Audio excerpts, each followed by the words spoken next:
Assalamualaikum warahmatullahi wabarakatuh. Alhamdulillah alladzi bi ni'matihi tatimmus shalihat. Segala puji bagi Allah Jalla Jalaluh yang karena nikmatnya kebaikan-kebaikan menjadi sempurna. Walhamdulillah tamla'ul mizan, dan ucapan alhamdulillah, pujian untuk Allah itu bakal memenuhi timbangan kelak pada hari kiamat.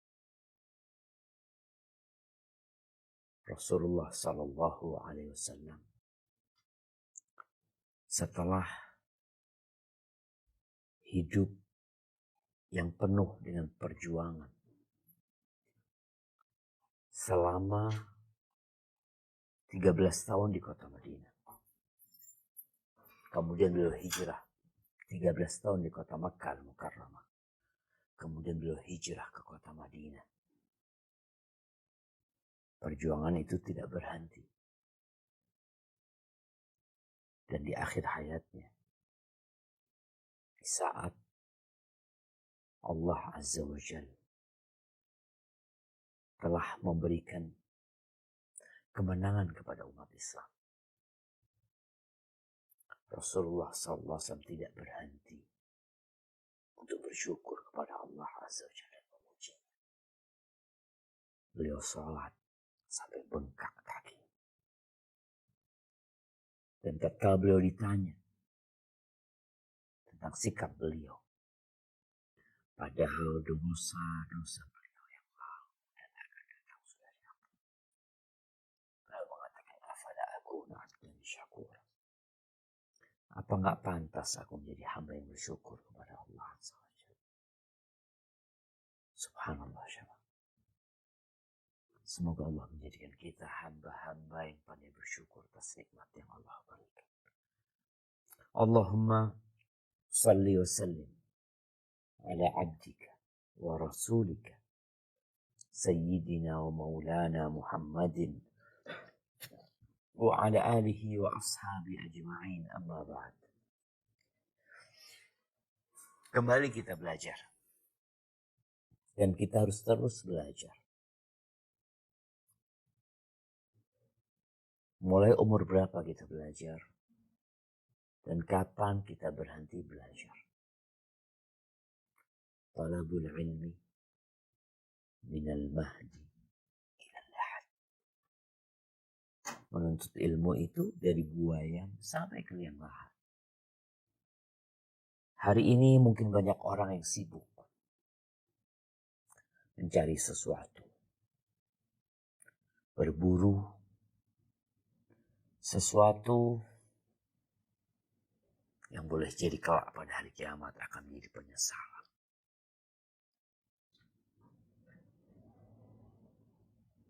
Tapi kilauan dunia membuat banyak manusia silau. Fata morgana yang nampak di perjalanan yang penuh dengan kelelahan, teriknya mentari, membuat sebagian orang mengira itu adalah air.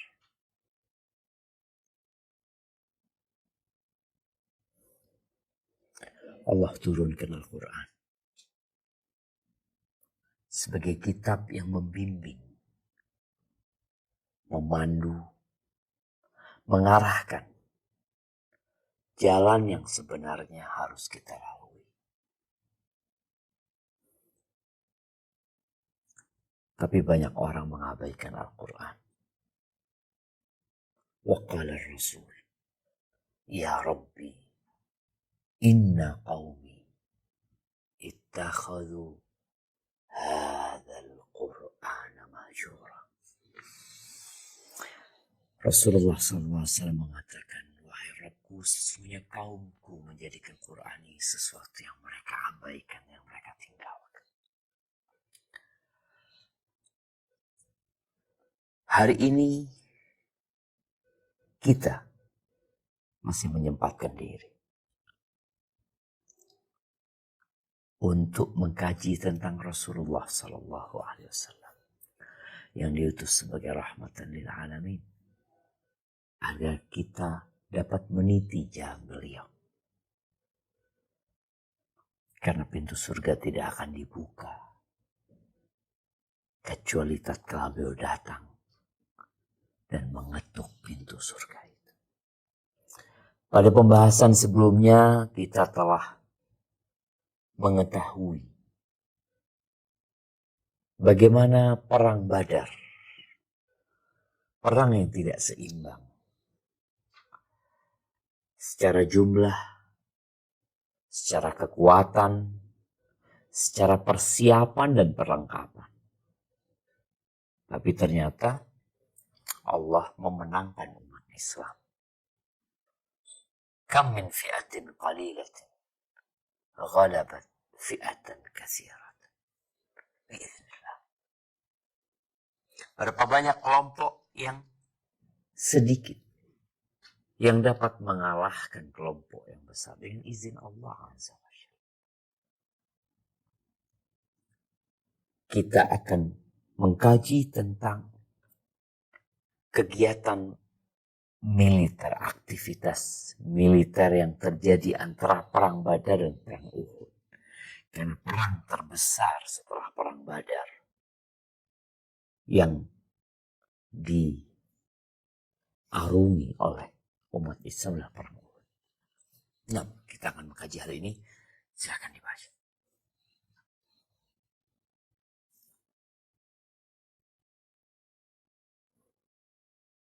Bismillahirrahmanirrahim.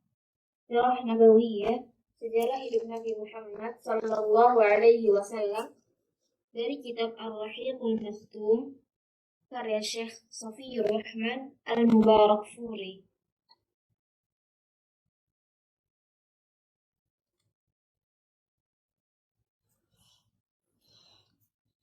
Kegiatan militer antara Perang Badar dan Perang Uhud.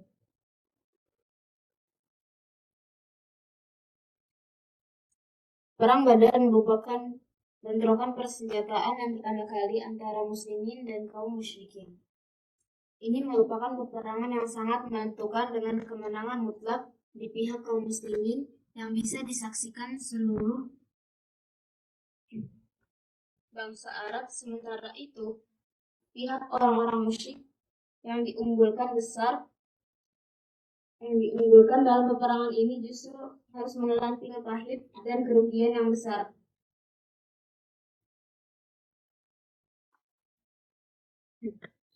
Ada pihak lain yang melihat kemenangan dan keperkasaan kaum muslimin dalam peperangan ini sebagai ancaman yang serius bagi posisi agama dan ekonomi. Mereka adalah orang-orang Yahudi. Setelah kaum muslimin memperoleh kemenangan dalam perang Badar, dua golongan ini merasa terbakar karena kebencian dan kedengkian terhadap kaum muslimin. Dalam hal ini, Allah berfirman, A'udzu billahi minasy syaithanir rajim. لتجدن أشد الناس عداوة للذين آمنوا اليهود والذين أشركوا. Sesungguhnya kamu dapati orang-orang yang paling keras permusuhannya terhadap orang-orang yang beriman ialah orang-orang Yahudi dan orang-orang musyrik. Ada beberapa orang di Madinah yang berteman karib dengan dua golongan ini yang masuk Islam. Mereka merasa tidak mendapatkan tempat yang aman. Mereka adalah Abdullah bin Ubay dan rekan-rekannya. Golongan yang ketiga ini tidak kalah bencinya terhadap kaum muslimin daripada dua golongan yang pertama. Ada lagi golongan keempat, yaitu orang-orang Badui yang tersebar di sekitar Madinah. Mereka tidak terlalu pusing dengan persoalan iman dan kufur, tetapi mereka adalah orang-orang yang suka merampas dan merampok. Mereka juga merasa khawatir melihat kemenangan kaum muslimin ini. Tentu saja merasa khawatir bila di Madinah berdiri sebuah daulah yang kuat, sehingga bisa menjadi penghalang bagi kegiatan mereka. Karena itu, mereka tidak suka terhadap kaum muslimin dan berdiri sebagai musuh. Itulah gambaran bahaya yang membayangi kaum muslimin dari segala penjuru. Meski demikian, golongan-golongan ini mempunyai sikap sendiri-sendiri dalam menghadapi kaum muslimin. Masing-masing memilih cara sendiri-sendiri yang menurut mereka efektif untuk mencapai tujuan. Barakallahu fikum. Nah, ahibati fillah. Ya, kalau kita melihat kemenangan kaum muslimin adalah sesuatu yang tidak dalam bayangan bangsa Arab pada waktu itu. Kenapa? Yang pertama, mereka melihat bahwa kaum Quraisy adalah bangsa yang dibela oleh Allah Azza wa Jalla. Pembelaan Allah, perlindungan Allah, penjagaan Allah buat orang-orang Quraisy itu terlihat di saat perang gajah. Bagaimana Abraha yang datang dari Yaman menuju ke kota Mekah, setiap kali melewatin kabilah bangsa Arab, mereka tunduk. Mereka dikalahkan oleh Abraha. Dan ketika mereka sampai ke Mekah, kaum Quraisy tidak menghadapi Abraha dan tidak berperang dengan Abraha. Mereka menyerahkan kota Mekah kepada Abraha untuk dihancurkan. Mereka berdoa memohon kepada Allah untuk dimenangkan. Dan Allah kirim burung yang dikenal dengan Tayran Ababil. Tapi ternyata mereka kalah. Maka kekalahan ini yang jelas menurunkan pamor orang-orang musyrikin Quraisy. Mereka adalah orang yang paling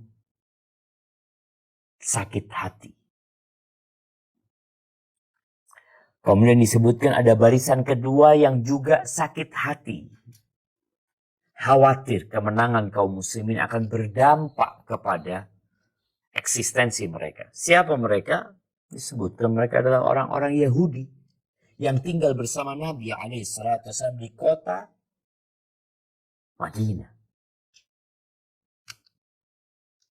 Kemudian dua kelompok ini, musyrikin dan Yahudi, memiliki bitanah, memiliki teman-teman karib, memiliki fans. Mereka adalah orang-orang munafikin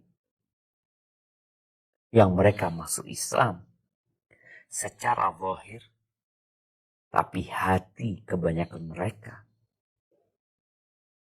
masih dalam kekufuran. Terus itu barisan yang ketiga. Barisan yang keempat disebutkan orang-orang Arab Badui. Yang mereka kerjanya merampas, merampok, membegal. Mereka merasa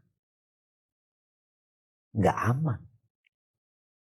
Setelah menangnya umat Islam, yang boleh jadi nanti akan muncul kekuatan dahsyat di kota Madinah yang menghalangi mereka dari kebiasaan mereka. Baik. 4 barisan ini disebutkan memiliki sikap yang berbeda-beda. Yang sikap mereka tujuannya mengamankan tujuan mereka masing-masing. Dan kalau awalnya umat Islam itu cuma perang sama orang musyrikin Mekah, tapi sekarang ada musuh yang tinggal bersama mereka. Kalau bicara Yahudi, awalnya bukan ancaman. Kenapa? Karena mereka terikat dengan perjanjian yang dikenal dengan Piagam Madinah untuk menjaga kota Madinah. Begitu pula orang-orang musyrikin yang ada di dalam kota Madinah, yang kemudian mereka masuk Islam, mereka menjadi orang-orang munafikin. Juga seharusnya nggak jadi ancaman, tapi ternyata mereka adalah musuh dalam selimut. Dan orang-orang Badui di sekitar kota Madinah pun, ya mereka berusaha untuk punya strategi yang kita akan lihat sebentar lagi. Nah, tafadhol dibaca.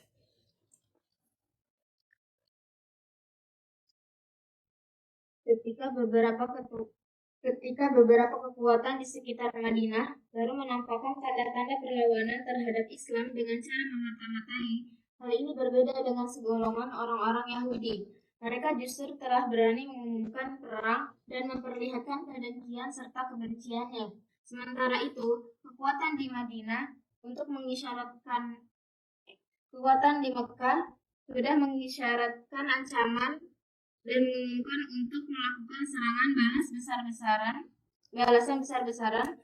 Untuk itu, mereka mengirim utusan untuk mendatangi kaum muslimin, menyampaikan hasrat mereka dengan menyatakannya dalam sebuah syair.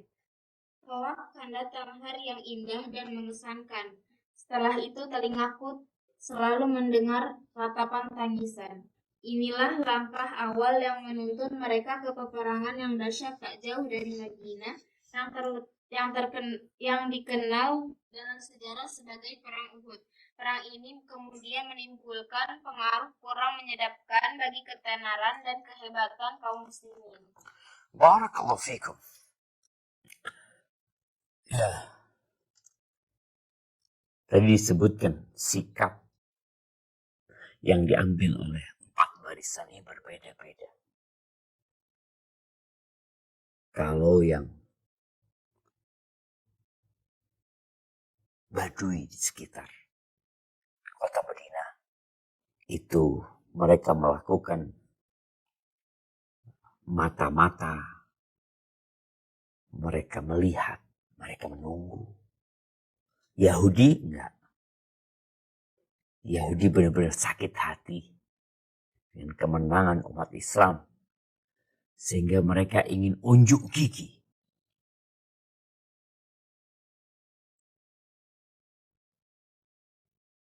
Untuk menyampaikan pesan kepada kaum muslimin bahwa yang mereka hadapin waktu perang Badar itu mah kerucu-kerucu mah, nggak tahu cara perang.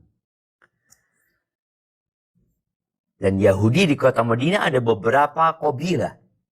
Ada Banu Qainuqa, ada Banu Nadir, ada Banu Quraidah. Yang 3 kelompok ini mereka adalah para pengkhianat semuanya sebenarnya. Tapi sikap pengkhianatan mereka berbeda-beda juga. Baiklah. Adapun kaum musyrikin di Mekah, mereka mau balas dendam. Mereka mau mengulangi peperangan. Ya kalau kita lihat kayaknya perang di zaman dulu itu modelnya kayak sekarang mungkin ada tinju.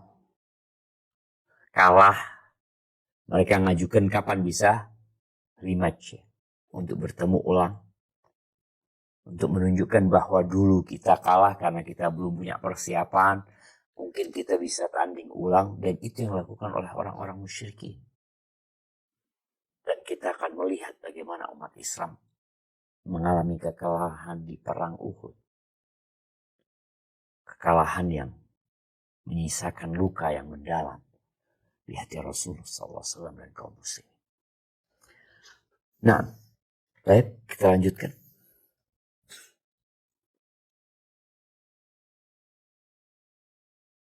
Orang Bani Sulaim Al-Khudr.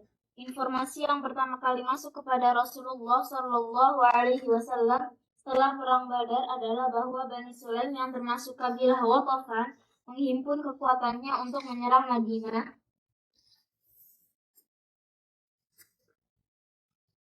dengan mengerahkan 200 orang yang menunggang unta. Nabi Shallallahu Alaihi Wasallam mendatangi mereka lalu menetap di dekat perkampungan Bani Sulaim yang bernama Al-Khudr.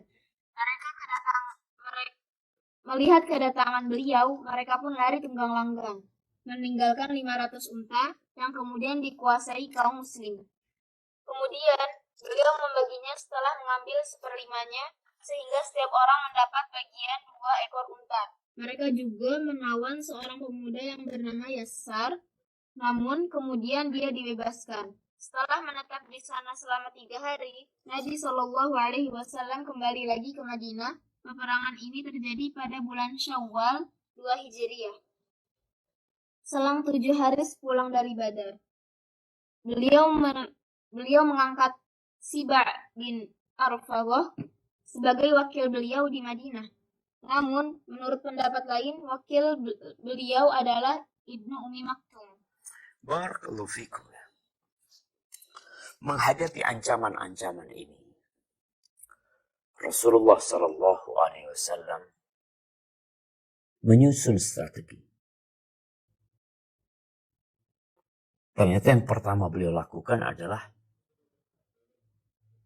menyerang Bani Sulaim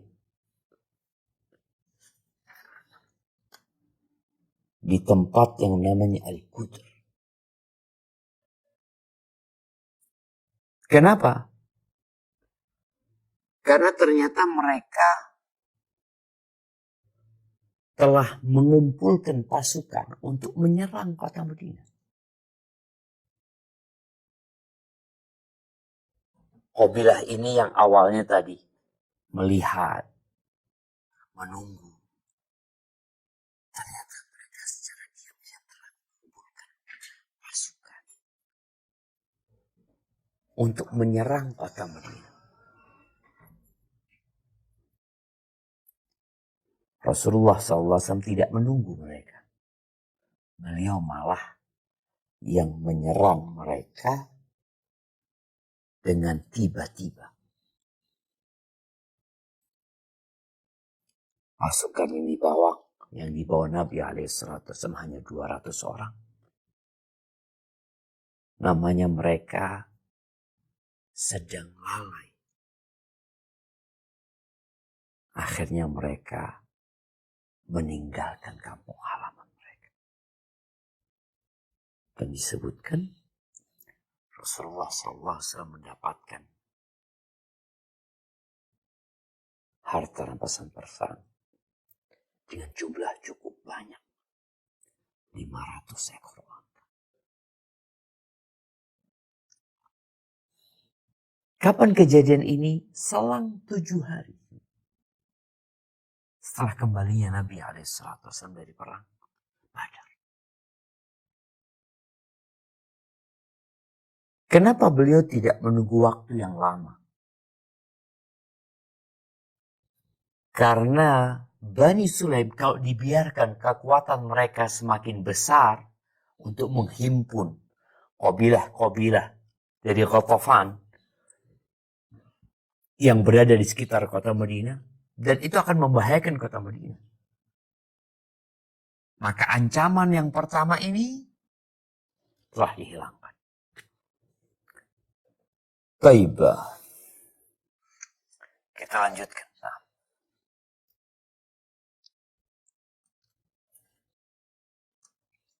Konspirasi untuk membunuh Nabi. Salah satu akibat kekalahan yang diderita orang-orang musyrik dalam perang Badar, mereka semakin dibakar kebencian terhadap Nabi Shallallahu Alaihi Wasallam dan menjadikan Mekah mendidih ketel. Tidak heran jika kemudian para pemukanya bersekongkol untuk menghabisi orang-orang yang menjadi sumber malapetaka, perpecahan, kehancuran, dan kehinaan mereka, yaitu Nabi Shallallahu Alaihi Wasallam. Tidak seberapa lama sesudah perang Badar, Umair bin Wahab al-Jumahi duduk-duduk di Hijr bersama Safwan bin Umayyah. Umair adalah salah seorang setan Quraisy yang dulu sering menyiksa Nabi Shallallahu Alaihi Wasallam dan para sahabat ketika masih di Mekah.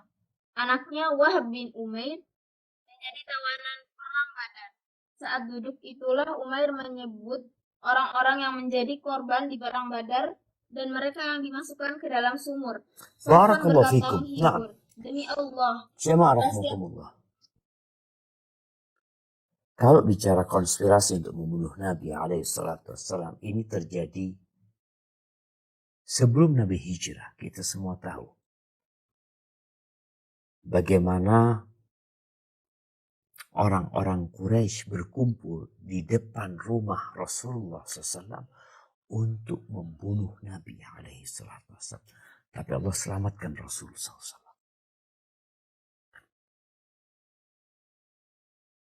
Perang Badar, mereka juga ingin membunuh Nabi alaihissalam. Tapi Nabi ma'asum dijaga sama Allah Azza wa Jalla. Selesai perang Badar, keinginan mereka untuk membunuh Nabi alaihissalam terus membara dan semakin mendidih. Yang akhirnya cerita yang akan kita baca. Bagaimana Safwan ibn Umayyah, putranya Umayyah bin Khalaf. Yang kita tahu Umayyah bin Khalaf adalah mantan majikannya Bilal bin Rabah. Bagaimana Umayyah dibunuh ketika perang Badar. Safwan bin Umayyah ini putranya nanti masuk Islam dia. Itulah hidayah ya. Bagaimana orang-orang musyrikin di Mekah itu kalau ngobrol atau membicarakan tentang kekalahan mereka. Kesedihan yang tidak ada habis-habisnya. Yang kemudian mereka berpikir, kalau Nabi Muhammad alaihissalam meninggal dunia, selesai urusan. Kita akan melihat obrolan antara Safwan bin Umayyah, salah satu orang kaya di kota Mekkah Al-Mukarramah, dengan Umair ibn Wahab Al-Jumahi. Nah, silakan lanjutkan.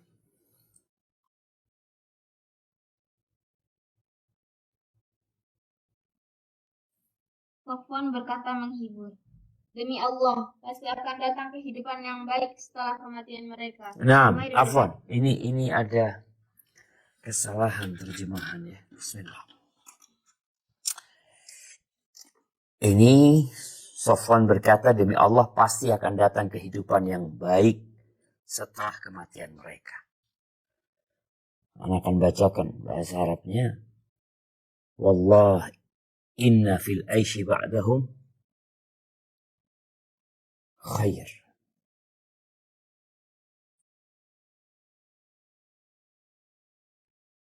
Tunggu, ini ada. Bentar jamaah ya.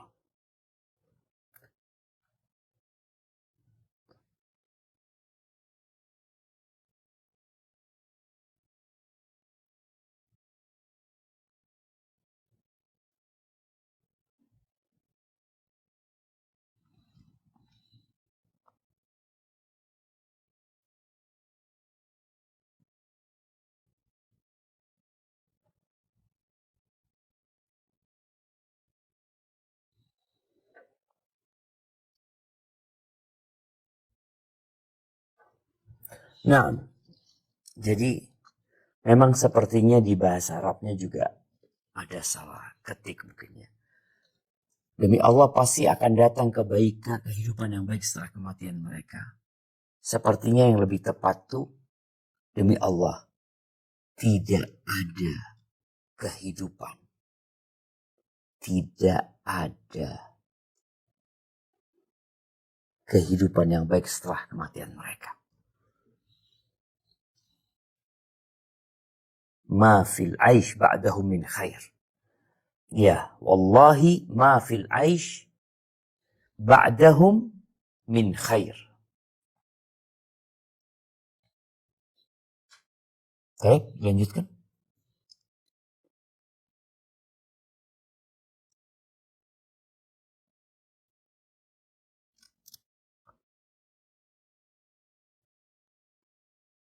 Tidak ada yang baik setelah kematian mereka. Nah, artinya tidak ada kebahagiaan setelah kematian mereka. Sudah. Gak ada enaknya hidup setelah mereka. Karena 70 dari orang-orang musyrikin tewas ketika perang Badar itu. Tafadhal.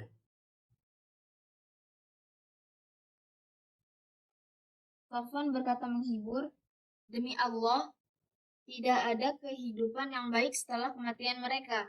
Umair berkata, demi Allah engkau benar. Demi Allah, kalau bukan karena aku masih memiliki utang yang harus kulunasi, dan kalau tidak karena keluarga yang kutakutkan akan musnah setelah kematianku, niscaya saat ini pun aku akan menunggang kuda, lalu menemui Muhammad dan membunuhnya. Apalagi sebelum ini sudah ada ganjalan terhadap mereka karena anakku menjadi tawanan di tangan mereka. Sofwan mengobarkan semangat Umair dengan berkata, aku akan menanggung utang-utangmu, aku akan melunasinya, dan keluargamu adalah keluargaku juga. Aku akan menjaga selama mereka masih hidup. Aku sama sekali tidak keberatan melindungi mereka. Umair berkata, kalau begitu rahasiakan kesepakatan kita ini. Sofwan menjaga, aku akan melakukannya. Menjawab. Oke. Baik, ini ada terjemahan juga yang perlu diperbaiki ya.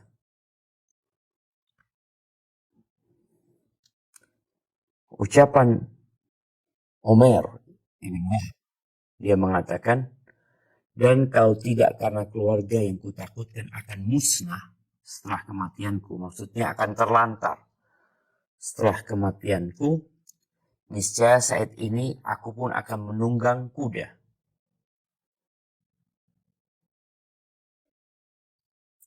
Aku akan menunggang kuda lalu menemui Muhammad SAW dan membunuhnya. Apalagi sebelum ini sudah ada ganjalan ini dicoret, apalagi aku punya alasan. Apalagi aku memiliki alasan.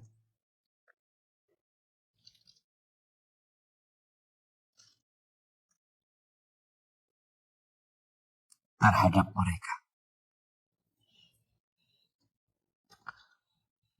Apalagi aku memiliki alasan terhadap mereka ya, untuk bersama. Di sini, jamaah rahimakumullah. Bagaimana Safwan ibn Umayyah memanfaatkan semangat Umair bin Wahab yang ingin balas dendam.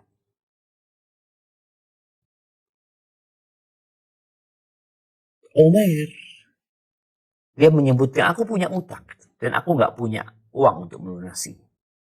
Dan aku punya keluarga, aku khawatir kalau aku tinggalkan mereka. Artinya kalau dia nanti terbunuh mati setelah membunuh Nabi SAW, keluarganya akan terlantar. Dan Umar mengatakan, aku punya alasan untuk menjumpai Nabi SAW. Aku punya alasan. Apa alasannya? Untuk membebaskan anaknya yang ditawan oleh kaum muslimin. Akhirnya Safwan memanfaatkan hal itu dengan mengatakan sudah aman, utangmu lunas, keluargamu jadi keluargaku. Dan Umar serius. Dia dikenal sebagai syaitan Quraisy. Umar ini yang suka menyakiti Nabi SAW, menyakiti para sahabatnya. Maka akhirnya Umar ingin obrolan itu rahasia. Karena mereka juga tahu dikhawatirkan ada mata-mata dari kaum muslimin yang tinggal di kota Makkah Al-Mukarramah. Baik, kemudian apa yang terjadi?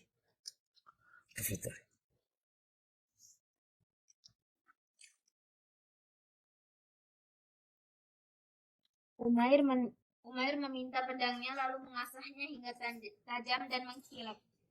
Baik, ini diperbaiki, ini bukan mengkilap, mengasah. Umair meminta pedangnya lalu mengasahnya hingga tajam dan dibubuhi racun. Dibubuhi racun. Bukan mengkilap tapi dibubuhi racun.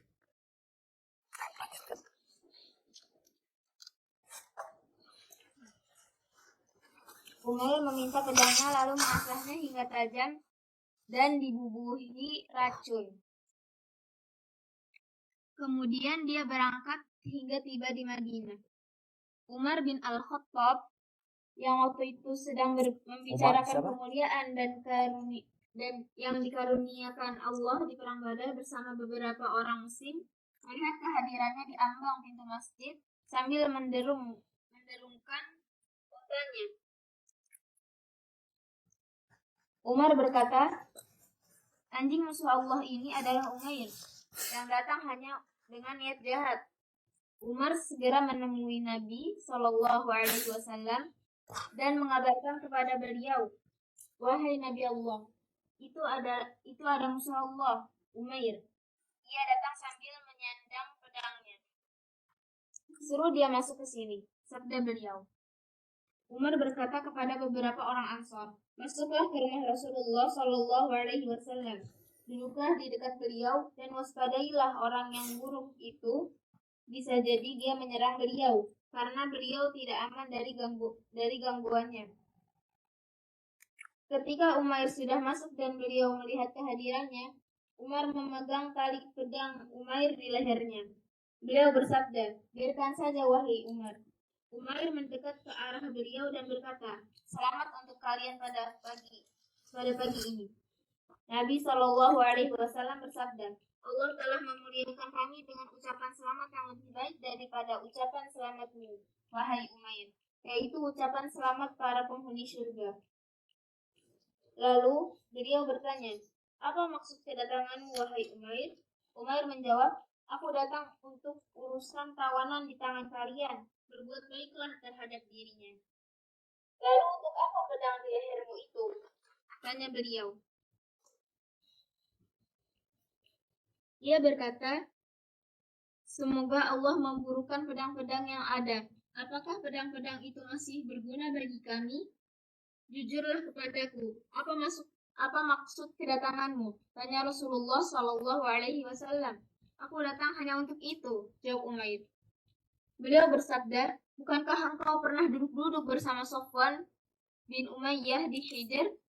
Lalu kalian berdua menyebut-nyebut orang-orang Quraisy yang dimasukkan ke dalam sumur. Kemudian engkau berkata, kalau tidak karena aku masih ada utang yang harus kulunasi, dan kalau tidak karena keluargaku yang kutakutkan akan musnah setelah kematianku, niscaya saat ini pun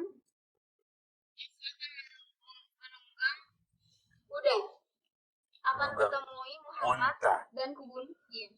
Menunggang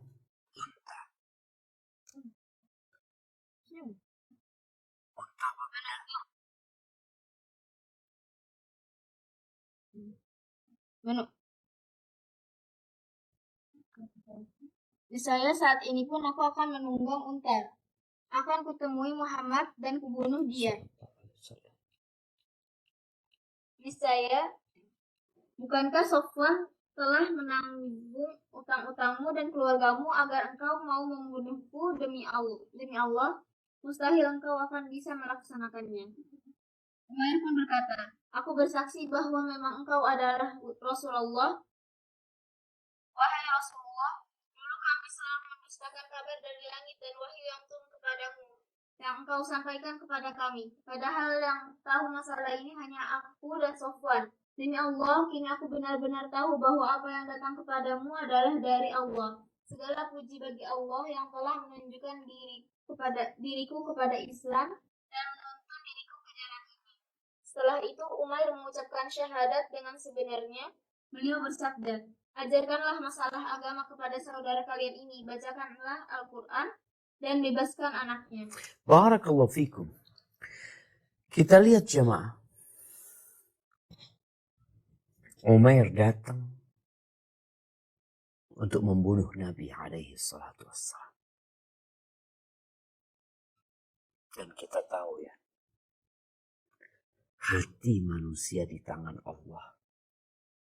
Allah membolak-balikan sekehendaknya.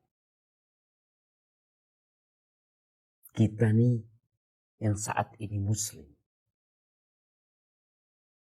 Dan umat Islam yang hari ini menyatakan bahwa mereka adalah pemeluk agama Islam. Apakah ada jaminan mereka akan mati dalam kondisi Islam? Tidak ada. Dan orang-orang musyrikin, orang-orang kafir yang hari ini dalam kondisi kafir, yang mungkin mereka memerangi umat Islam, menyimpan kebencian, dan ingin menghabisi kaum muslimin, boleh jadi mereka mendapatkan hidayah, kemudian mereka mati dalam kondisi Islam.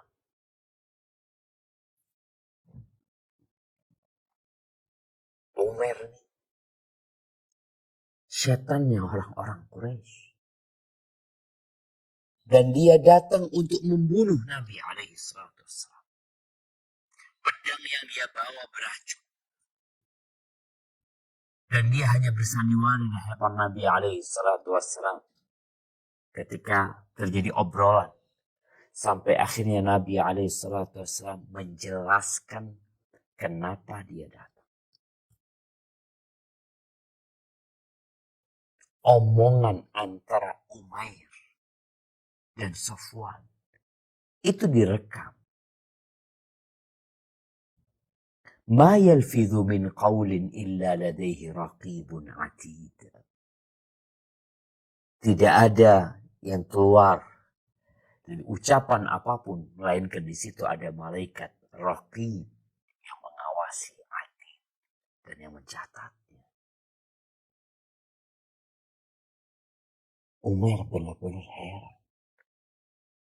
Umar selama ini berpikir bahwa Nabi SAW mengaku-ngaku sebagai utusan Allah. Umar tak percaya bahwa Al-Quran adalah wahyu dan kalam Allah.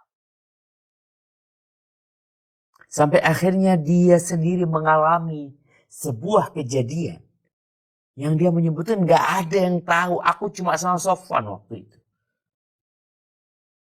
Berarti siapa yang ngasih tahu Nabi SAW? Allah Azza wa Jalla. Umar masuk Islam. Datang. Melakukan perjalanan berhari-hari. Sampai ke kota Madinah. Niatnya membunuh Nabi SAW. Masuk masjid niatnya membunuh Rasul SAW. Tapi ternyata di tempat itu pula Umar masuk Islam. Dan kita lihat kalau ada orang masuk Islam, apa yang dilakukan Nabi SAW? Nabi SAW mengatakan, faqihu akhakum fi dini. Ajarkan tentang agama kepada dia yang baru masuk Islam. Wa aqri'ul Qur'an. Ajarkan dia juga Al-Quran. Agama dan Quran. Jadi ada hukum-hukum yang harus diketahui oleh seorang muslim yang baru masuk Islam. Dan dia juga perlu belajar Al-Quran. Karena itu kita petunjuk. Maka kalau ada mu'alaf masuk Islam kemudian dibiarkan salah. Nabi SAW tidak membiarkan Umair.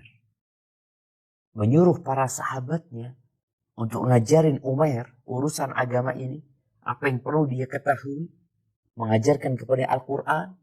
Kemudian yang ketiga, untuk dibebaskan anaknya. Maka kita akan lihat Umair nanti pulang menjadi pendakwah.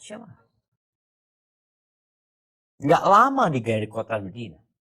Tapi pulang sudah akhirnya bisa berdakwah, mengajak orang lain untuk masuk ke agama Allah Azza wa Jalla. Tapi ini kisah Umar di kota Madinah.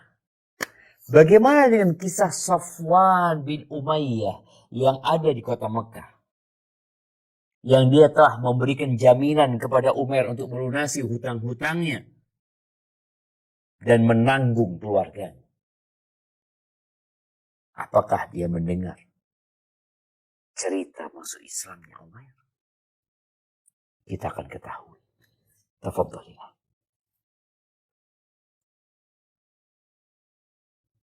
Sementara itu, Sofwan yang berada di Mekah berkata kepada orang-orang di sana, "Bergembiralah kalian jika nanti mendengar suatu peristiwa yang bisa membuat kalian melupakan peristiwa Badar."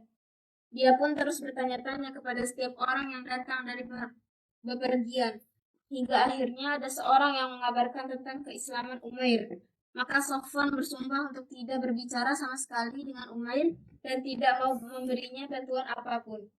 Selanjutnya, Umair kembali ke Mekah, menetap di sana untuk beberapa lama. Dia mengajak orang-orang agar masuk Islam, sehingga tidak sedikit di antara mereka yang masuk Islam dengan dakwahnya. Barakallahu fikum. Kita lihat jemaah. Safwan yang menyampaikan kepada penduduk Mekah, bentar lagi kalian akan mendengar satu berita yang membuat kalian lupa dengan kekalahan atau musibah kalian di perang Badar. Tapi ternyata yang datang kepada Safwan berita duka buat dia. Umair masuk Islam. Umar pulang dari kota Madinah, balik ke Mekah. Sebelum nanti dia hijrah. Dia berdakwah. Mengajak orang-orang untuk masuk Islam. Dan banyak yang masuk Islam. Karena mereka tahu Umar ini tadi setannya orang-orang Quraisy. Kok bisa dia masuk Islam? Dia berangkat untuk membunuh Nabi Muhammad alaihissalam, ternyata dia balik untuk menjadi pendakwah yang mengajak untuk beriman kepada Rasulullah SAW.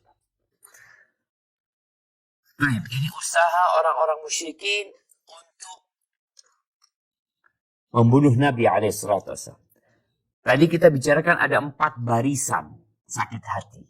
Musyrikin Quraisy, mereka orang yang paling dirugikan. Yang kedua, orang-orang Yahudi. Yang ketiga, orang-orang munafikin. Yang keempat adalah orang-orang Badui di sekitar kota Madinah. Yang berkaitan dengan orang-orang Badui di sekitar Madinah, perang Bani Sulaim yang membuat mereka akhirnya ketakutan. Kemudian orang-orang musyrikin di Mekah yang ingin membunuh Nabi alaihissalam, usaha mereka gagal. Yang ketiga, orang-orang Yahudi. Apa yang mereka lakukan? Tafadhalillah.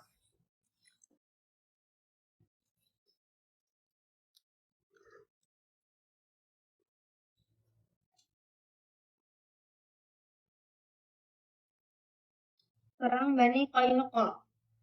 Di bagian sebelumnya, kami sudah menyebutkan butir-butir perjanjian yang telah disepakati Rasulullah Shallallahu Alaihi Wasallam dan orang-orang Yahudi. Tentu saja beliau benar-benar melaksanakan isi perjanjian ini dan tak ada satu huruf pun di teks perjanjian itu yang dilanggar kaum muslimin. Tetapi orang-orang Yahudi yang telah melumuri lembaran sejarah mereka dengan pengkhianatan dan pelanggaran janji. Ternyata tidak menyimpang jauh dari tabiat mereka yang lama. Mereka lebih suka memilih jalan tipu daya, bersekongkolan, menimbulkan keresahan dan keguncangan di barisan kaum muslimin. Inilah beberapa gambaran yang mereka lakukan. Beberapa gambaran kelicikan orang-orang Yahudi. Ibnu Ishaq menuturkan, Syas bin Qais adalah tokoh Yahudi yang sudah tua renta dan sekaligus menjadi pemimpin kekufuran. Dia sangat membenci dan mendengki kaum muslimin. Suatu kali dia melewati beberapa orang sahabat dari Aus dan Khazraj yang sedang berkumpul dan berbincang-bincang dalam suatu majelis. Dia meradang karena melihat kerukunan, persatuan, dan keakraban di antara sesama mereka karena Islam. Padahal semasa jahiliyah, Aus dan Khazraj selalu bermusuhan. Dia bergumam sendiri, ada beberapa orang dari Bani Qailah yang ikut berkumpul di tempat ini. Tidak, demi Allah, kami tidak boleh membiarkan mereka bersatu. Kemudian, dia berkata kepada seorang pemuda Yahudi yang disuruhnya, hampirilah orang-orang itu dan duduklah bersama mereka. Kemudian ungkit kembali perang Bu'ats yang pernah mereka alami. Lantunkan juga syair-syair yang pernah mereka ucapkan secara berbalas-balasan pada saat itu.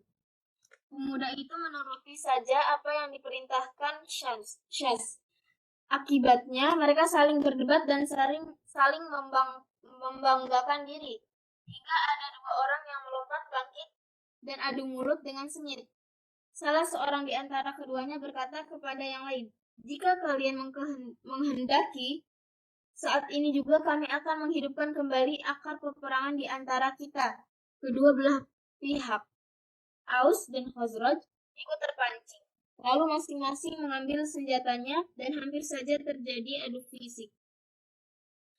Rasulullah Shallallahu Alaihi Wasallam yang mendengar kejadian ini segera beranjak pergi beserta beberapa sahabat dari Muhajirin dan menemui mereka. Beliau bersabda, wahai kaum muslimin, Allah, mengapa masih ada seruan jahiliyah? Padahal itu ada di tengah-tengah kalian. Setelah Allah menunjuki kalian untuk memeluk Islam, kemuliaan kalian, memutuskan urusan jahiliyah dari kalian, menyelamatkan kalian dari kekufuran, dan menyatukan hati kalian dengan Islam. Mereka pun sadar bahwa kejadian ini merupakan bisikan setan dan tipu daya musuh mereka. Akhirnya mereka menangis. Orang-orang Aus berpelukan dengan orang-orang Khazraj. Lalu mereka beranjak meninggalkan tempat itu beserta Rasulullah Shallallahu Alaihi Wasallam. Mereka semakin taat dan patuh kepada beliau karena Allah telah memadamkan tipu daya musuh Allah, Syaz bin Qais. Barakallahu fikum, Syaz bin Qais, ahibati fillah. Kita lihat ya, perang saudara yang terjadi di berbagai negeri Islam.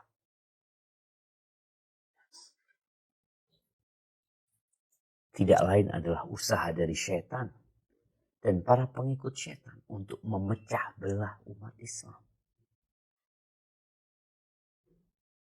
Orang Yahudi telah melakukan itu dulu. Di masa Rasul Sallallahu Alaihi Wasallam. Bagaimana dia hendak mengadu domba antara orang-orang Aus dan Khazraj. Yang Allah menyatukan mereka setelah ratusan tahun perang bersaudara. Aus dan Khazraj ini anak kakak beradik. Aus dan Khazraj ini kakak beradik. Yang anaknya adalah sepupu. Yang anaknya lagi adalah minduan. Terus seperti itu. Bagaimana mereka disuruh perang. Karena urusan-urusan yang remeh. Perang terakhir mereka adalah perang Bu'ats. Sebelum datangnya Rasul Sallallahu Alaihi Wasallam. Yang akhirnya pemimpin-pemimpin mereka banyak yang tewas ketika perang itu. Dan ini juga sebagai persiapan untuk hijrahnya Nabi alaihi salatu wassalam. Karena pemimpin, tokoh, itu sulit untuk menerima kebenaran. Karena di diri mereka ada sedikit kesombongan. Kecuali orang yang Allah rahmati. Yahudi gak ingin mereka bersatu. Maka berusaha untuk mengadu domba di antara mereka.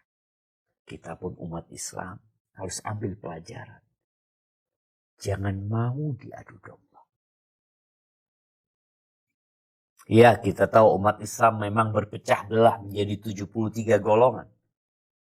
Semuanya di neraka kecuali satu.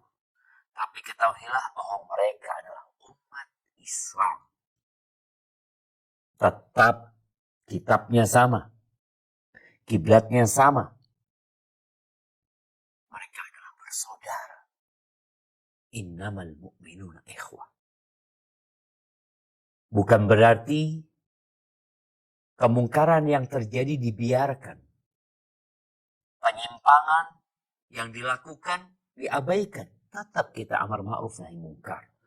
Tapi yang namanya umat Islam tetap umat Islam. Jangan sampai kita dipecah belah.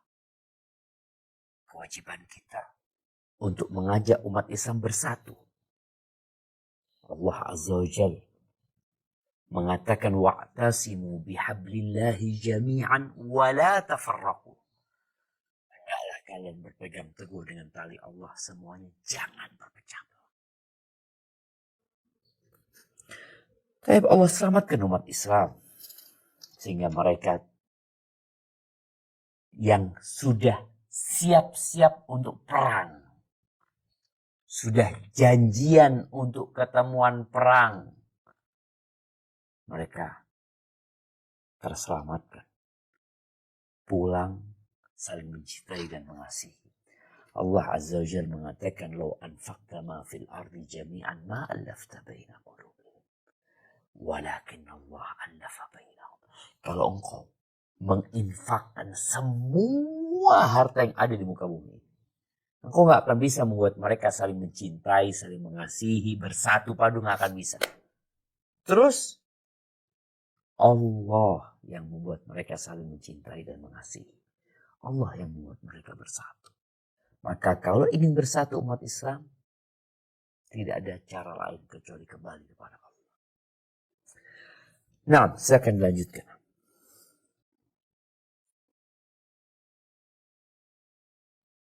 Ini merupakan sebuah gambaran dari upaya orang-orang Yahudi untuk membangkitkan keresahan dan keguncangan di kalangan kaum muslimin. Mereka ingin memasang rintangan di hadapan dakwah Islam. Mereka memiliki banyak cara untuk memuluskan rencana semacam ini. Menyebarkan isu-isu dusta, menyatakan iman pada pagi hari dan kufur pada sore harinya, dengan tujuan menanamkan benih keraguan di dalam hati orang-orang yang lemah imannya. Mereka juga mempersulit penghidupan orang-orang mukmin yang mempunyai hubungan materi dengan mereka. Jika ada orang mukmin berhutang kepada mereka, mereka menagihnya siang dan malam. Jika mereka mempunyai tanggungan terhadap orang mukmin, mereka memanipulasi sebagian tanggungan itu dengan cara batil dan bahkan tidak mau membayar sama sekali. Dalam hal ini mereka berkata, "Kami akan membayar utang kami selama kalian masih ada pada agama bapak-bapak kalian. Tetapi setelah kalian keluar dari agama mereka, kami tidak ada kewajiban untuk melunasinya." Mereka berbuat seperti ini sebelum meletus perang Badar.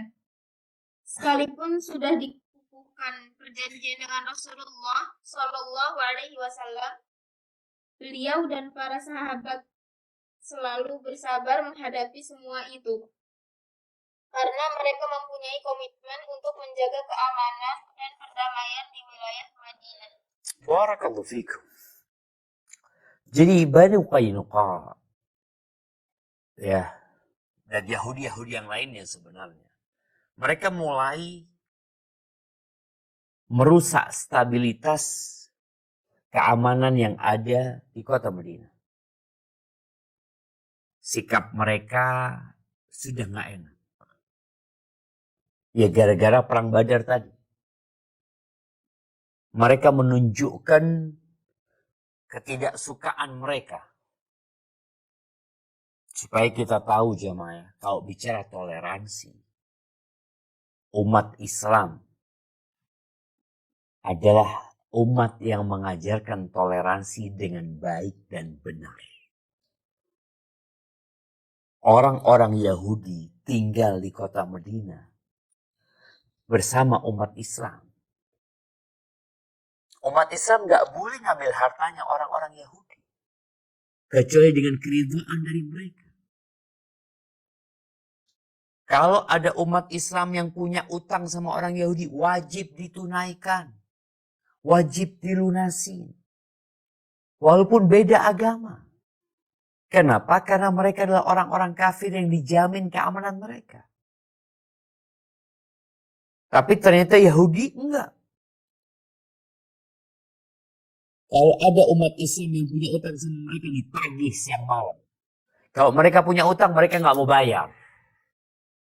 Karena mereka mengatakan, kalau kita wajib bayar ketika engkau agamanya sama dengan nenek moyangmu. Engkau berubah, ya udah nggak ada. Dan umat Islam bersabar menghadapi mereka.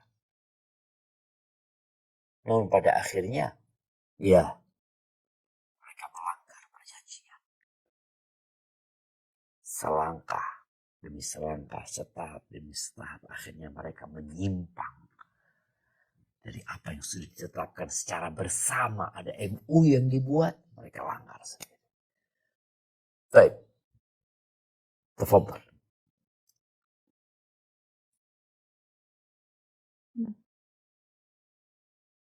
Bani Qainuqa melanggar perjanjian. Setelah orang-orang Yahudi mengetahui bahwa Allah mengulurkan pertolongan kepada orang-orang beriman di medan perang Badar, persatuannya semakin mantap dan disegani oleh siapapun. Kebencian mereka pun semakin menjadi-jadi. Mereka semakin berani memperlihatkan permusuhan dan berniat melanggar perjanjian yang sudah disepakati.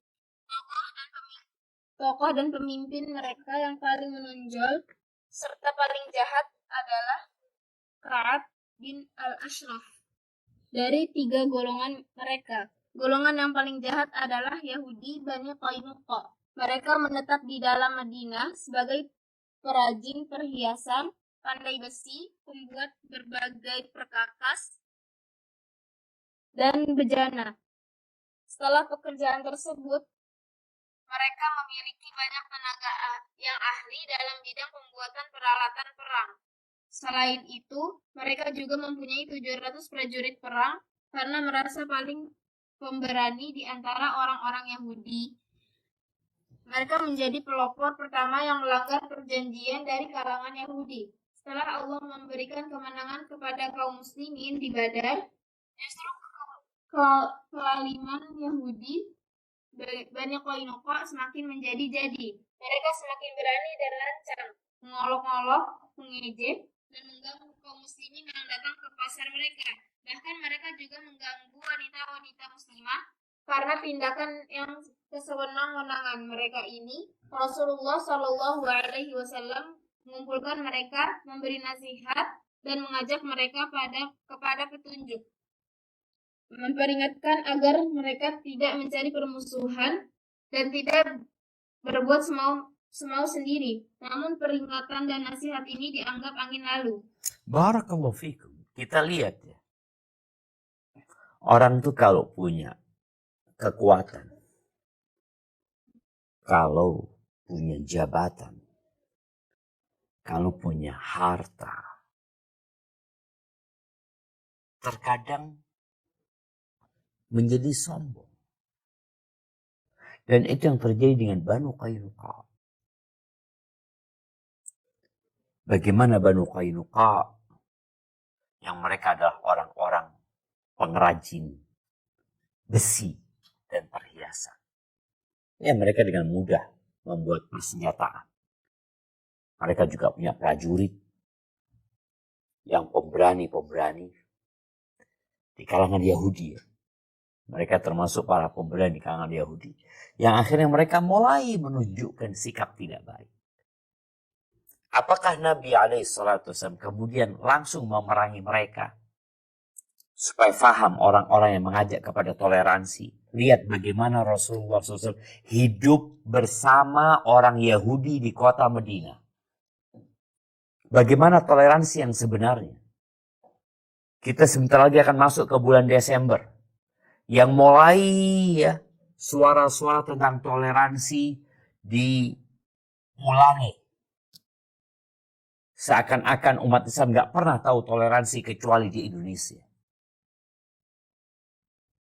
Di Medina umat Islam. Nih tahun kedua Hijriah. Atau tahun ketiga Hijriah. Hidup bersama orang-orang Yahudi. Tahun pertama, kedua, ketiga, keempat, kelima. Bagaimana sikap toleransi umat Islam kepada bangsa Yahudi? Mereka sudah bertindak tidak benar. Nabi SAW tidak memerangi mereka. Tapi Nabi datang kepada mereka. Memberikan nasihat kepada mereka. Bahwa kita terikat dengan perjanjian. Dengan kesepakatan. Dalam urusan kenegaraan. Kalau urusan agama, lakum dinukum waliyadin. Sudah agamamu, agamamu, agamaku, agamaku. Bukan berarti Nabi tidak mendakwain mereka, sallallahu alaihi wasallam mendakwain mereka. Tapi mereka punya kebebasan menjalankan agamanya. Tidak diganggu. Tapi bukan berarti umat Islam ikut serta dalam peribadatan mereka. Mengucapkan selamat atas hari-hari besar mereka tidak. Baik. Nabi memberikan nasihat. Tapi mereka tidak mendengarkannya. Lanjutkan.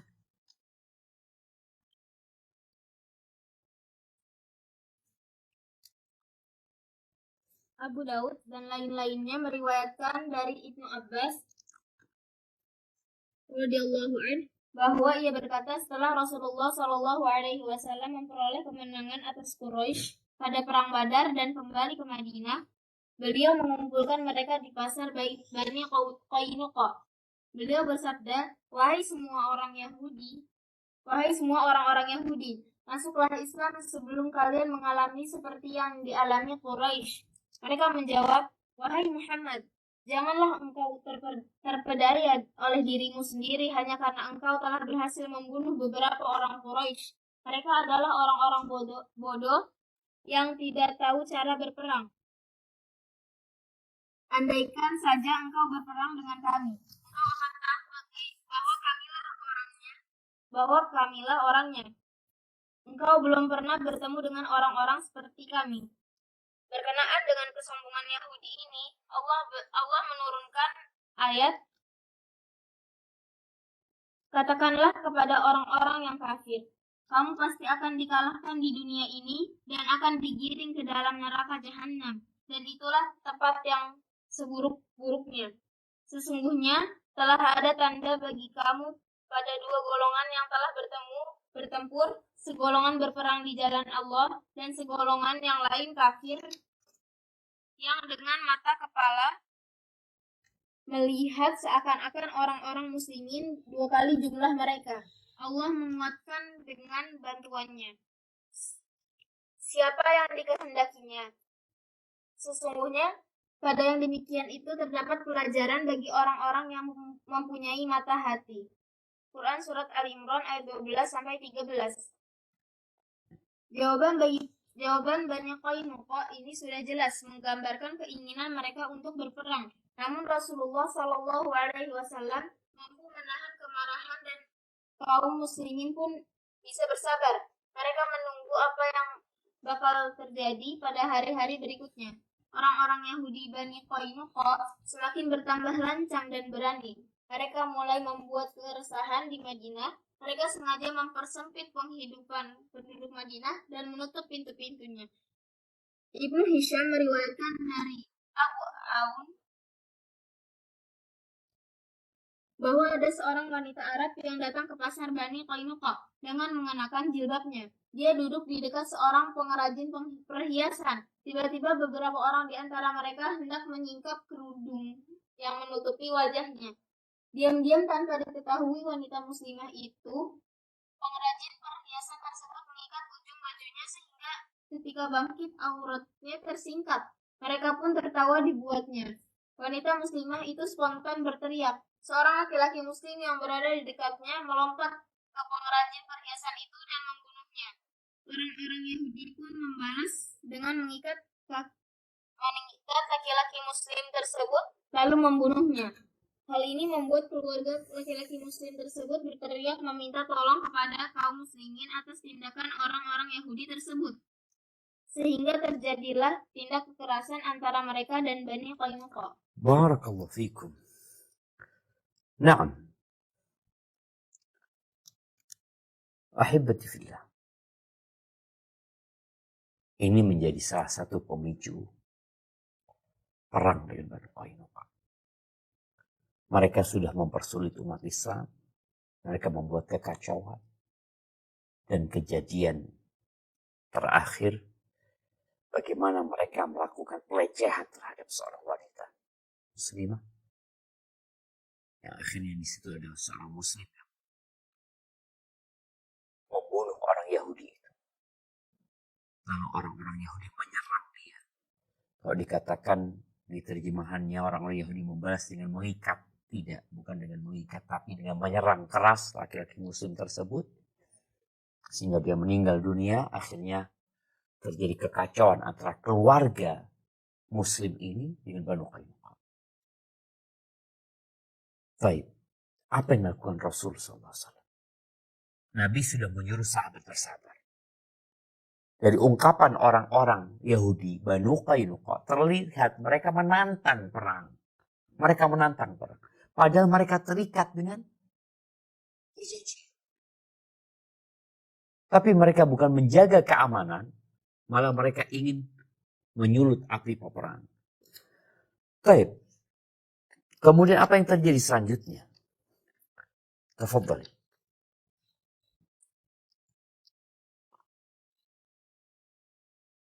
Bani Qainuqa menyerah setelah dikepung. Kejadian tersebut membuat kesabaran Rasulullah Shallallahu Alaihi Wasallam habis. Setelah mengangkat Abu Lubabah bin Abdul Munzir sebagai wakil di Madinah dan bendera diserahkan kepada Hamzah bin Abdul Muthalib, beliau mengerahkan tentara Allah menuju ke Bani Qainuqa. Karena orang-orang Yahudi Bani Qainuqa bertahan di benteng mereka, beliau mengepung mereka secara ketat.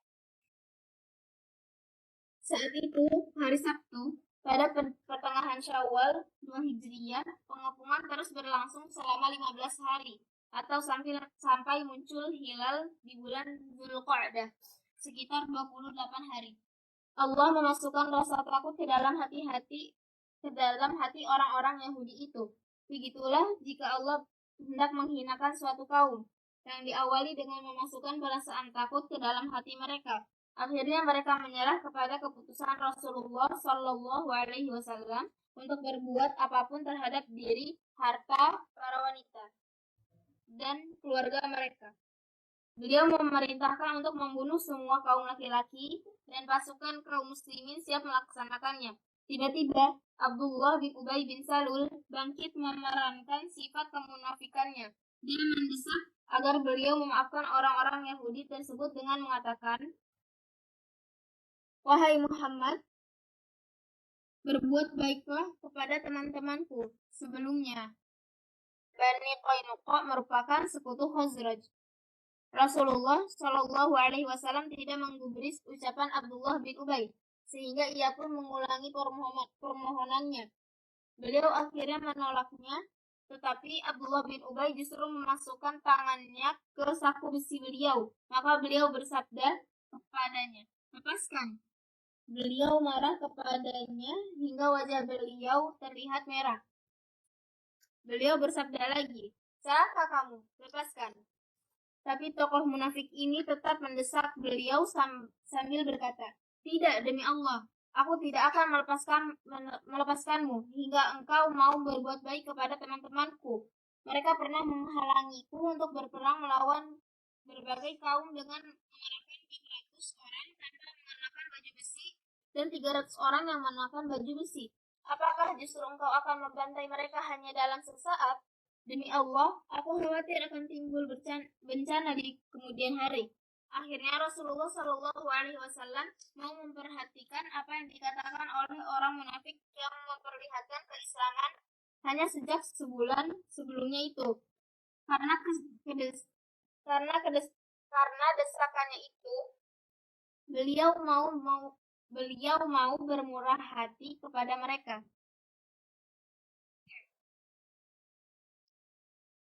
Beliau memerintahkan agar orang-orang Yahudi Bani Qainuqa pergi sejauh-jauhnya dan tidak boleh lagi hidup bertetangga.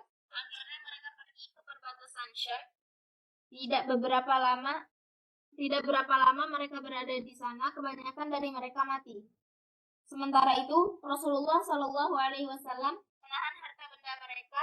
Beliau mengambil 3 keping uang, 2 baju besi, 3 pedang dan tombak, sehingga seperlima harta rampasan. Orang yang bertanggung jawab mengumpulkan semua harta rampasan perang ini adalah Muhammad bin Maslamah. Barakallahu fikum. Baik jemaah, kita melihat bagaimana sikap Nabi SAW terhadap orang-orang Badui, kepada orang-orang musyrikin Mekah, kemudian kepada orang Yahudi, dan kepada orang munafik. 4 barisan itu dihadapi nama Nabi SAW. Dan kejadian itu tidak lama seusai perang Badar.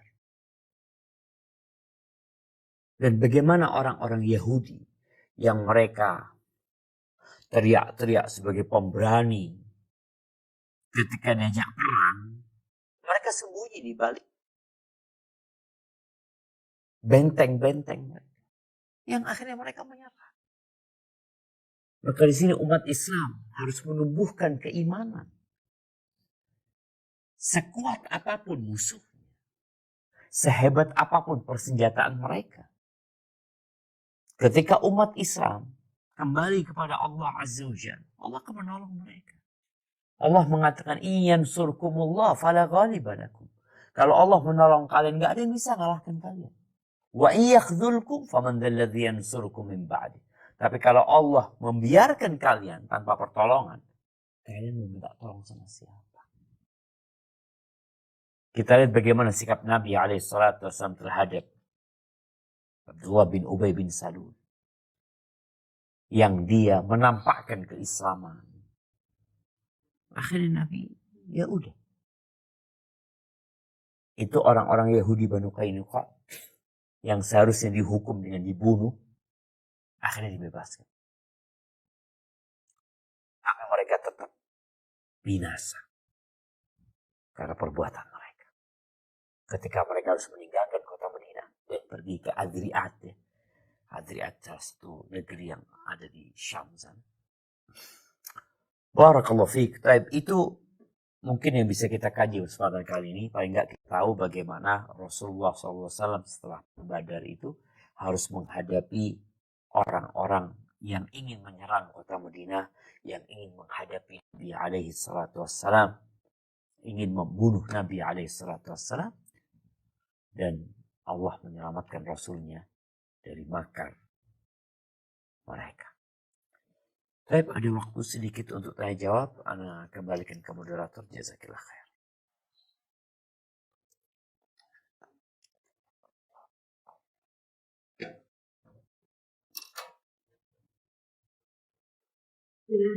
Izin membacakan pertanyaan Ustaz. Assalamualaikum warahmatullahi wabarakatuh. Ustaz, Waalaikumsalam warahmatullahi wabarakatuh. Izin bertanya. Dalam percakapan antara Umair bin Wahab dan Sofwan bin Umayyah, beberapa kali Sofwan bin Umayyah bersumpah atas nama Allah. Apakah ini sebagai indikasi bahwa kesaksian kaum musyrikin terhadap tauhid rububiyah? Jazakumullahu khairan Ustaz. Na'am, barakallahu fiik. Ahibati fillah. Kita tahu bahwasanya Nabi Ibrahim membangun Ka'bah bersama Ismail. Dan keturunan Nabi Ismail ada di Mekah. Mereka berada di atas tauhid, keimanan kepada Allah Azza wa Jalla, sampai masuknya kesyirikan yang dibawa oleh Amr bin Luhay, yang mereka datang atau dia membawa berhala dari Syam. Kemudian akhirnya jadilah kota Mekah yang awalnya di atas tauhid berubah menjadi orang-orang musyrikin. Orang-orang musyrikin adalah orang-orang yang percaya sama Allah, tapi dia menyekutukan Allah dengan selainnya.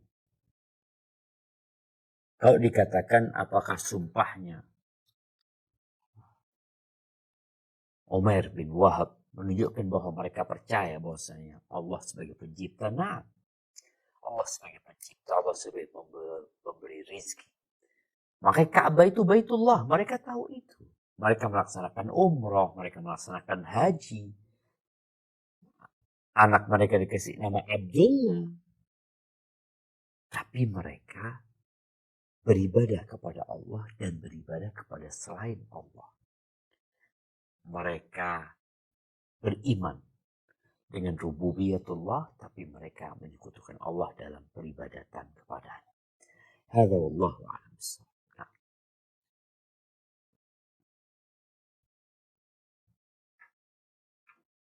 Pertanyaan selanjutnya, Ustaz. Naam. Assalamualaikum warahmatullahi wabarakatuh. Waalaikumsalam warahmatullahi wabarakatuh. Saya bertanya, Ustaz. Setiap orang memiliki masa futurnya. Akan tetapi, terkadang futur itu terus berkelanjutan sehingga justru menghilangkan kebiasaan-kebiasaan baik yang telah dibangun karena kondisi lingkungan yang kurang kondusif. Bagaimana supaya ketika masa futur kami tetap melaksanakan amalan yang ringan, tapi tak menghilangkan kebiasaan baik yang telah dibiasakan. Jazakumullah khairan, Ustaz. Naam, barakallahu fiik. Ketika seorang mengalami futur dan dia sadar dengan futurnya, ini sudah modal utama untuk bangkit kembali kepada semangat melaksanakan perintah Allah dan menjauhi larangan. Maka yang perlu dilakukan oleh orang yang futur yang pertama kali adalah berdoa. Memohon kepada Allah Azza wa Jalla. Seperti orang yang sakit. Ketika tahu dia sakit, maka dia akan berobat dan dia akan memohon kepada Allah agar disembuhkan. Begitu pula dengan orang yang futur. Berdoa memohon kepada Allah Azza wa Jalla. Apa yang bisa engkau baca? Allahumma a'inni ala dzikrika wa syukrika wa husni ibadatik.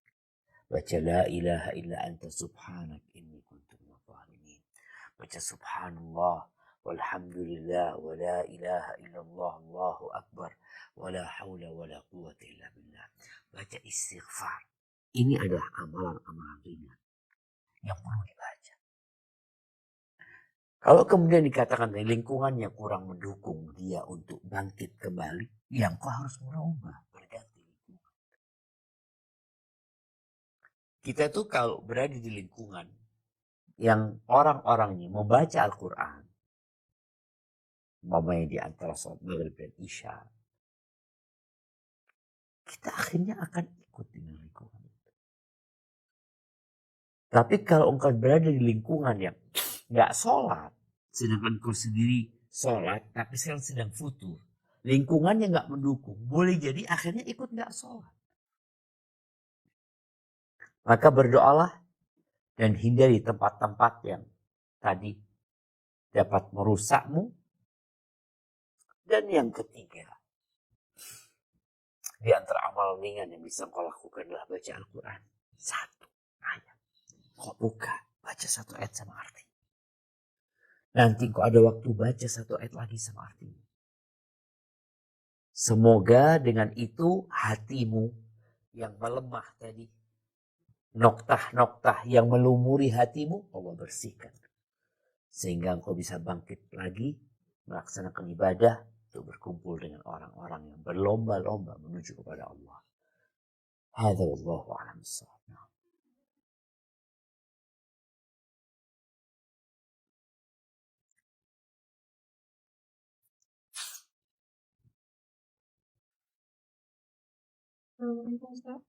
Waalaikumsalam warahmatullahi wabarakatuh. Ustaz, Anu bertanya dua pertanyaan ya, Ustaz ya. Yang pertama itu yang mengenai di surat Al Imran ayat 12 sampai 13 itu maksudnya perang apa ya, Ustaz? Yang kedua, mengenai fenomena kejadian tawuran yang terjadi di kalangan pelajar ataupun di kalangan antar kampung ya, sangat marak ya Ustaz ya. Ini apakah ada hubungannya dengan busa dari Yahudi atau hanya kelemahan iman-iman para muslim Ustaz? Barakallahu fikum. Iya, kalau bicara yang berkaitan dengan surat Ali Imran ayat 12 tadi ya. Dan ayat 13. 12-13. Para ulama menyebutkan bahwasanya kejadian ini kejadian yang sesuai dengan yang tadi dibahas, yaitu cerita Banu Qainuqa. Ini yang dikenal dengan perang tadi, Ghazwatu Bani Qainuqa. Itu yang disebutkan oleh Ibn Ishaq ya, rahimahullahu ta'ala. Adapun berkaitan dengan perang bersaudara yang terjadi di berbagai penjuru dunia atau di negeri kita sendiri. Apakah ada peran Yahudi di sana? Jadi yang pertama ada peran syaitan. Syaitan, karena memang di antara usaha syaitan yang dia akan terus berusaha untuk melancarkan gangguan ini. Sebagaimana sabda Nabi SAW, Inna syaitan qad aisa ya'budahul musallun fi jaziratil Arab. Syaitan itu udah putus asa untuk bisa disembah lagi di jazirah Arab. Terus apa yang akan dilakukan syaitan? Walakin fit tahrish bainahum. Tapi syaitan akan terus berupaya untuk mengadu domba di antara mereka, merusak hubungan di antara mereka. Jadi kalau bicara perang saudara yang terjadi di tawuran antar kampung ini itu, apakah ada peran Yahudi? Ya ketika di situ ada orang Yahudi yang ingin memanfaatkan, boleh jadi ada peran Yahudi. Tapi ketika tidak ada orang-orang Yahudi di sana, ya setanlah yang memang berusaha untuk memecah belah di antara mereka. Namun secara umum, secara global di dunia ini, kita tahu perang-perang bersaudara yang terjadi di berbagai negeri yang melibatkan suku etnis yang besar. Mereka sama-sama muslimin. Atau mereka adalah orang-orang yang sebenarnya ya perjanjian damai. Tapi kemudian mereka harus berperang di antara mereka sendiri. Pertanyaannya, siapa yang mengambil keuntungan dari peperangan itu? Dari siapa? Boleh jadi di sana ada peran orang-orang Yahudi yang mereka memang kerja jual beli senjata dengan harapan kalau ada perang senjata mereka akan laku, mereka akan dapat uang. Ketika tidak ada perang, ya persenjataan mereka nggak laku. Buat apa? Hadza wallahu a'lam bissawab. Nah.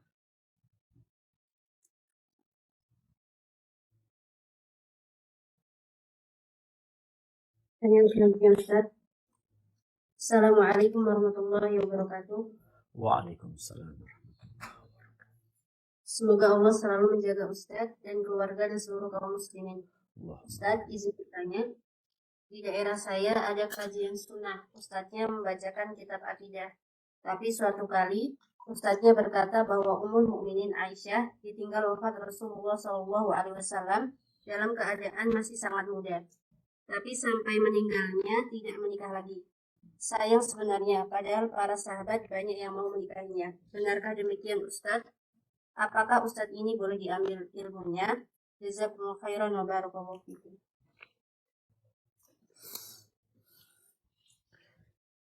Yang pertama, kita perlu tahu konteks Ustadz menyampaikan hal tadi.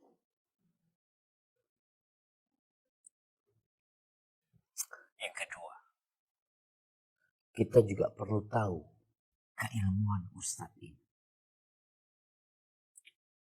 Karena Anda nggak tahu apa yang disampaikan Ustadz tersebut berkaitan dengan kisah Ummul Mukminin. Betul, Aisyah ditinggal masih muda sekali. kalau bicara dia seorang yang cantik, muda, pintar, Aisyah radhiyallahu ta'ala anha. Tapi memang gak boleh dinikahi. Para sahabat gak boleh menikahi istri-istri Nabi. Kenapa? Karena istri-istri Nabi adalah ibunda orang-orang beriman. Wa azwaju ummahatuhum. Boleh jadi Ustaz itu ketika menyampaikan hanya ingin menggambarkan bagaimana kesabaran Aisyah untuk tetap tidak menikah. Karena diharamkan menikah dan itu ujian buat mereka. Jadi wallahu a'lam bishawab, ana nggak bisa menjawab untuk pertanyaan itu. Nah,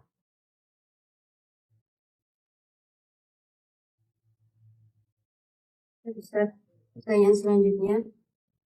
Assalamualaikum warahmatullahi wabarakatuh. waalaikumsalam warahmatullahi wabarakatuh. Saya bertanya Ustaz, dari sejak zaman Nabi, kaum Yahudi adalah kaum yang senantiasa melanggar janji sebagaimana hari ini. Apakah memang seperti itu tabiat mereka ya Ustaz? Baru. Iya, kalau bicara tabiat mereka, nah mereka punya kebiasaan seperti itu. Namun kita umat Islam tetap ketika membuat perjanjian dengan orang-orang Yahudi, kita menjaga. Rasulullah SAW mengetahui dengan tabiat orang-orang Yahudi. Tapi beliau tetap optimis mendakwain mereka dengan harapan mereka masuk Islam. Dan kita umat Islam gak boleh melanggar perjanjian. Karena kita tahu mereka ini orang-orang yang ya nggak akan menepati janji. Kemudian kita melanggar, enggak. Itu sudah menjadi kebiasaan mereka dan tabiat mereka.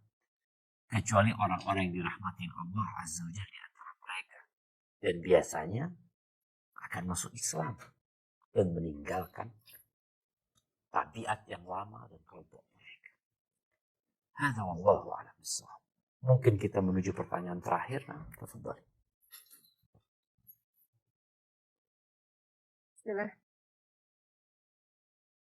Assalamualaikum warahmatullahi wabarakatuh. Waalaikumsalam warahmatullahi wabarakatuh. Ustaz Hafizahullah, izin bertanya di luar terima Ustaz, berkaitan dengan ilmu kalam Ustaz. Apakah perlu seorang muslim mempelajari ilmu kalam? Sejauh mana seseorang perlu mempelajarinya dan urgensi dari ilmu itu sendiri Ustaz? Barakallahu fikum. Kalau bicara ilmu itu adalah qala Allah, qala Rasul. Qala Allah, qala Rasul. Itulah ilmu. Sedangkan kalau bicara ilmu kalam, kenapa engkau harus belajar ilmu kalam? Apakah engkau sudah menguasai qala Allah, qala Rasul? Kemudian belajar ilmu kalam dalam rangka membantah orang-orang yang menjadikan ilmu kalam sebagai landasan mereka dalam berkeyakinan. Lain lagi ceritanya. Ada orang yang mengkaji ilmu kalam untuk membantah orang-orang tersebut. Tapi kalau bicara engkau seorang muslim belajar ilmu kalam, enggak. Muslim belajar Al-Quran, Muslim belajar sunnah Nabi SAW. Dan para sahabat Nabi nggak ada yang belajar ilmu kalam. Yang ada mereka diajari kalamullah, bukan kalamun nas. Firman Allah dan bukan omongan manusia. Jadi seorang muslim hendaklah mempelajari Al-Quran, ilmu-ilmu Al-Quran, mempelajari hadis, ilmu-ilmu hadis. Makanya kalau kita baca adab seorang penuntut ilmu, nggak ada yang disuruh belajar ilmu kalam.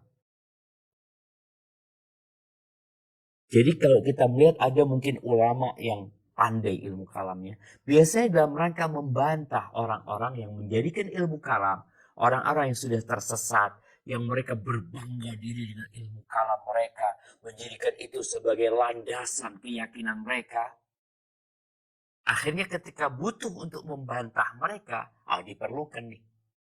Bagaimana cara membantah mereka dengan ilmu mereka sendiri. Wa illa kita seorang muslim cukup dengan Al-Quran dan Sunnah Nabi SAW, dan dengannya kita akan selamat insyaallah. Barakallahu fiik, itu mungkin dapat kita kaji pada kesempatan kali ini. Kurang lebihnya mohon maaf. Semoga Allah Azza wa Jalla memberikan kepada negeri kita pemimpin-pemimpin yang baik, pemimpin-pemimpin yang soleh, dan menjadikan kita rakyat-rakyat yang beriman kepada Allah Azza wa Jalla, yang menjalankan agama, dan negeri kita dijadikan negeri yang thayyibah, yang makmur sentosa, dan diampuni oleh Allah Azza wa Jalla. Sampai berjumpa kembali, semoga senantiasa dalam lindungan Ilahi. Subhanakallahumma wa bihamdika, asyhadu an la ilaha illa anta, astaghfiruka wa atubu ilaik.